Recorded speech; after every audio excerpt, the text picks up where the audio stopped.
स्वागत है आप सबको हमारे चैनल आध्यात्मिक रहस्य में। हमारे साथ इस रामायण की यात्रा में जुड़ने के लिए बहुत बहुत धन्यवाद। अगर आप पहली बार हमारे चैनल पे आए हो तो प्लीज चैनल को सब्सक्राइब जरूर करें। तो चलिए शुरू करते हैं। अयोध्या कांड 26वां सर्ग। श्री राम को उदास देखकर सीता का उनसे इसका कारण पूछना और श्री राम का पिता की आज्ञा से वन में जाने का निश्चय बताते हुए सीता को घर में रहने के लिए समझाना। धर्मिष्ठ मार्ग पर स्थित हुए श्री राम माता द्वारा स्वस्तिवाचन कर्म संपन्न हो जाने पर कौशल्या को प्रणाम करके वहां से वन के लिए प्रस्थित हुए। उस समय मनुष्यों की भीड़ से भरे हुए राजमार्ग को प्रकाशित करते हुए राजकुमार श्री राम अपने सद्गुणों के कारण लोगों के मन को मथने से लगे।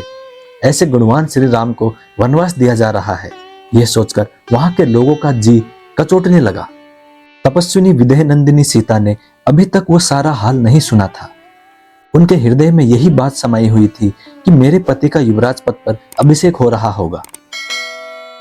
विदेह राजकुमारी सीता सामयिक कर्तव्यों तथा राजधर्मों को जानती थी, अतः देवताओं की पूजा करके प्रसन्न चित्त से श्री राम के आगमन की प्रतीक्षा कर रही थी।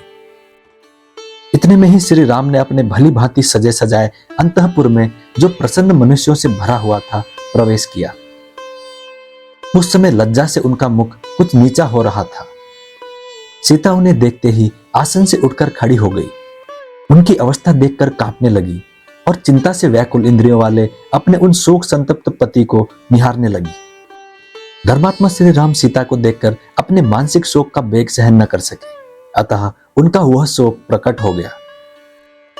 उनका मुख उदास हो गया था, उनके अंगों से पसीना निकल रहा था। वे अपने शोक को दबाए रखने में असमर्थ हो गए थे। उन्हें इस अवस्था में देखकर सीता दुख से संतप्त हो उठी और बोली, प्रभु, इस समय यह आपकी कैसी दशा है? रघुनंदन, आज बृहस्पति देवता संबंधी मंगल में पुष्य नक्षत्र है, जो अभिषेक के योग्य है। उसके पुष्य नक्षत्र के योग में विद्वान ब्राह्मणों ने आपका अभिषेक बताया है। ऐसे समय में जबकि आपको प्रसन्न होना चाहिए था, आपका मन इतना उदास क्यों है?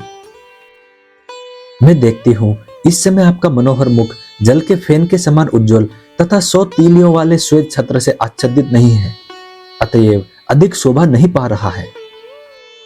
कमल जैसे सुंदर नेत्र धारण करने वाले आपके इस मुख पर चंद्रमा और हंस के समान श्वेत वर्ण वाले 2 श्रेष्ठ चंवरों द्वारा हवा नहीं की जा रही है। नरश्रेष्ठ, प्रवचन कुशलवंदी, सुत और मार्गदर्शन आज अत्यंत प्रसन्न हो अपने मांगलिक वचनों द्वारा आपकी स्तुति करते नहीं दिखाई देते हैं।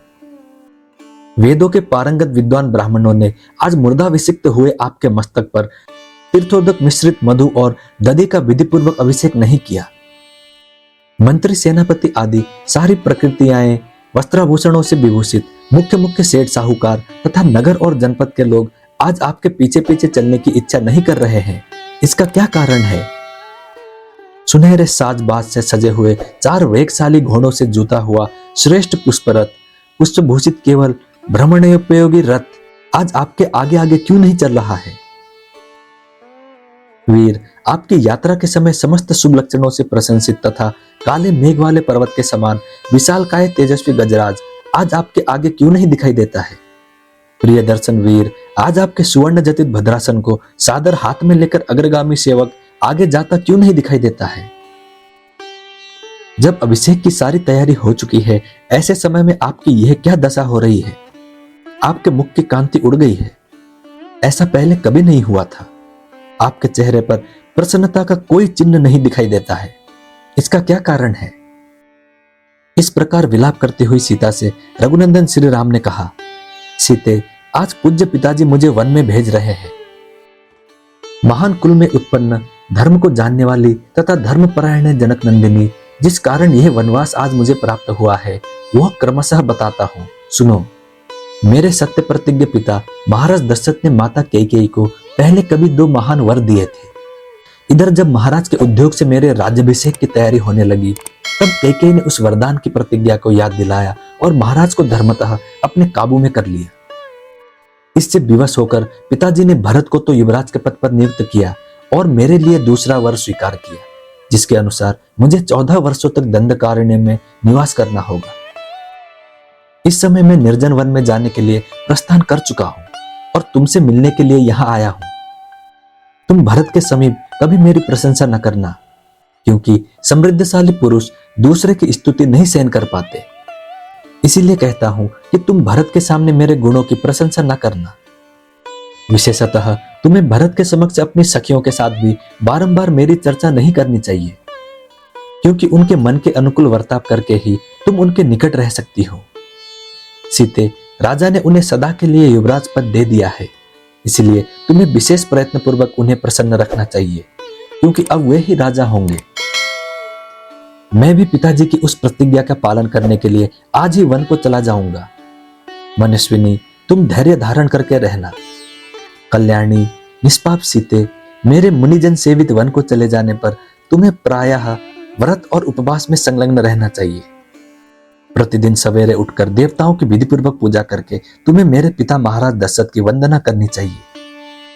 मेरी माता कौशल्या को भी प्रणाम करना चाहिए।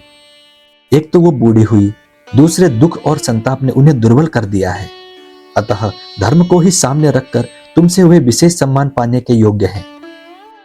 जो मेरी शेष माताएं हैं, उनके चरणों में भी तुम्हें प्रतिदिन प्रणाम करना चाहिए, क्योंकि स्नेह, उत्कृष्ट प्रेम और पालन पोषण की दृष्टि से सभी माताएं मेरे लिए समान हैं।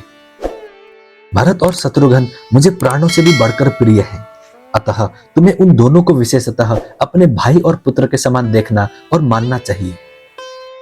विदेह नंदिनी, तुम्हें भरत की इच्छा के विरुद्ध कोई काम नहीं करना चाहिए, क्योंकि इस समय वे मेरे देश और कुल के राजा हैं।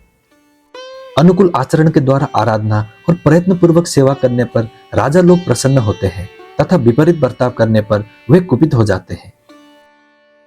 जो अहित करने वाले हैं, वे अपने औरस पुत्र ही क्यों न हो, राजा उन्हें त्याग देते हैं, और आत्मनीय न होने पर भी जो सामर्थ्यवान होते हैं, उन्हें वे अपना बना लेते हैं। अतः कल्याणी, तुम राजा भरत के अनुकूल वर्ताव करती हुई धर्म एवं सत्य व्रत में तत्पर रहकर यहाँ निवास करो। प्रिय, अब मैं उस विशाल वन में चला जाऊंगा। भामिनी, तुम्हें यही निवास करना होगा। तुम्हारे वर्ताव से किसी को कष्ट ना हो, इसका ध्यान रखते हुए तुम्हें यहाँ मेरी इस आज्ञा का पालन करते रहना चाहिए। इस प्रकार श्री वाल्मीकि निर्मित आर्ष रामायण आदि काव्य के अयोध्या कांड में 26वां सर्ग पूरा हुआ। मैं उम्मीद करता हूँ श्री राम जी आपकी सारी मनोकामनाएं पूरी करें। जय श्री राम, जय हनुमान। अब मिलते हैं अगली वीडियो में।